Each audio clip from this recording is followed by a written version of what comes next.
I have the chance to be with Novak. Hi, Novak. How are you? Hello, very good, thank you. Thanks for having me. And we haven't seen you on the court for a month and a half since the Yeah. Davis Cup. What have you been up to? We know you're a family man, so I'm sure you use that time to spend some Yeah. good time with your family and rest. Yes, I did, and it was a great month and a half that I got to spend with my children, with my wife, with, of course, my parents, brothers, family, friends. Um, Quality time with them is something that I really value and that I didn't have so much of in the last 15, 20 years, with the really high level of schedule and intensity of playing tournaments and traveling. So I try to spend every day or every week that I'm with them in the best possible way. And then I also played some golf at the Ryder Cup, which was incredible. I was really Competitive. I was competitive, but I was having fun, and I was really enjoying the experience. I had great. I had a blast. I had the time of my life. Really, I want to thank Ryder Cup and Luke Donald, who arranged it all. Actually, the captain of the European team, and I'm really glad that Europe won in the end. But just seeing the top athletes from golf up close, it was the first time that I've ever experienced a golf tournament. Of course, the biggest one from live.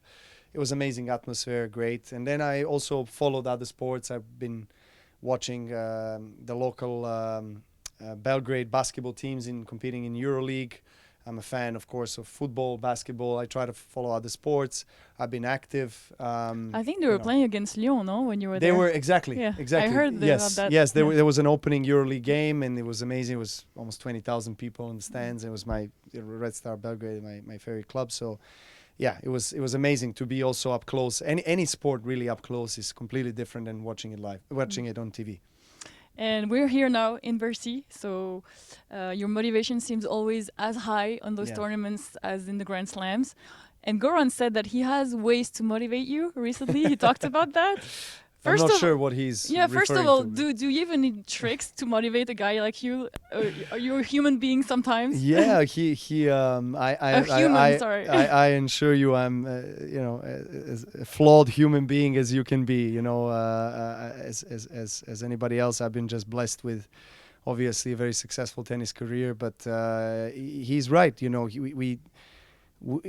I need, I guess, even more extra motivation nowadays at this later stages of my career than maybe what I needed 5 years ago or 10 years ago. Things are different, my life is evolving, it's moving forward, and I have two children that are 9 and 6 years old. Every time I leave them, it breaks my heart, and so these kind of feelings that I have to deal with and have to kind of swallow when I travel. So when I travel and when I choose to play somewhere, I really want to win, and I want to go all the way, and I want to make that travel worth it. Yeah. Worth it. So yeah, Goran, and the rest of the team members are trying to find different ways to motivate me. They haven't been succeeding so far so much, but they haven't. But they're trying. They're trying. I give them.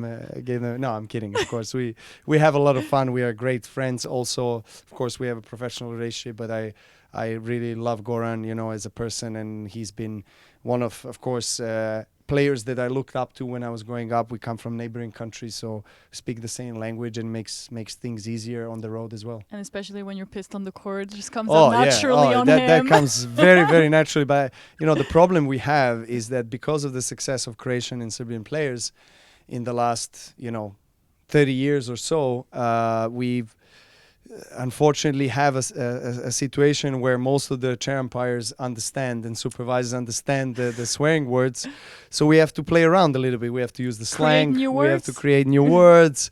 But sometimes, when you're pissed off, you don't really think about creating. You just whatever comes out of it, out of your mouth. But he would understand. Goran was not the calmest guy on the court as well. That's why you hired him. Yeah, that's why we get along well. Yeah.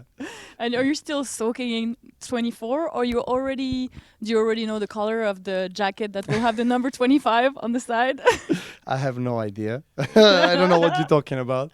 I don't believe you. Yeah, I've been instructed that I should not speak about anything publicly. No. Look, those are the wonderful problems to have. You know, Yes. if 25 comes right now in January, it would be amazing. Whatever happens. I mean, I'm really glad that there was a positive reaction from the fans and from people with the 23 or 24 jackets, and a lot of people wanted to have that jacket, and hopefully Lacoste produced enough, for everyone. But again, let's see. I'm happy with 24.